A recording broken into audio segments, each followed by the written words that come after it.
இப்போது தெற்கு வாசல் வீட்டில் சில தோஷங்கள் இருக்குது, வாஸ்து குறைபாடு இருக்குது அப்படின்னு அந்த வீட்டில் உள்ளவங்க உணர்றீங்க. இப்போ என்ன பண்ணலாம்? ஒரு 10 வரி மந்திரம் தரேன்.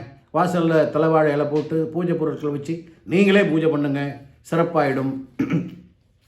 ஓம் தெற்கு தேவதா யமதேவதா சஸ்வாதி சதித்தாம் தேவஸ்ய காசிய ஜகத்குரேரே கியாபன் தசாப நஸ்த ஈசாத்துவா யஸ்னே வாவது அஷ்டதன பத்மதே வஷ்ய தட்சிண பாகத்தானே கலசே ஈசாத்துவ தேவதேவா மகாஹமாயி யமதேவதா நவக்கிரக தேவதா பூஜையாமி புஷ்பம் சமர்ப்பயாமி சகல தோஷ நிவாரய வாஸ்து இல்லம் சித்தைத்த வரவர ஸ்வாஹா அப்படின்னு சொல்லி தீபதூபம் காட்டி வாசல்லே 2 பக்கமும் 2 அகல் விளக்கு ஏற்றணும்.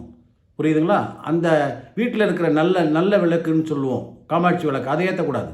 வாசலில் 2 மண்ணில் அகல் விளக்கு ஏற்றி இதில் தூபதூபம் காட்டி இந்த மந்திரத்தை சொல்லி 5 வாரங்கள் செய்யுங்க.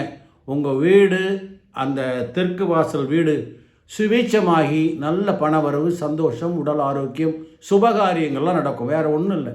உங்கள் வீட்டில் சுபகாரியங்கள் தொடர்ந்து நடக்கணும்னா இந்த மந்திரத்தை சொல்லுங்கள். அற்புதமான ஒரு வைப்ரேஷன், காஸ்மிக் எனர்ஜி உங்கள் வீட்டுக்குள்ளே வந்துடும். சரிங்களா? சப்ஸ்கிரைப் பண்ணுங்கள். வணக்கம்.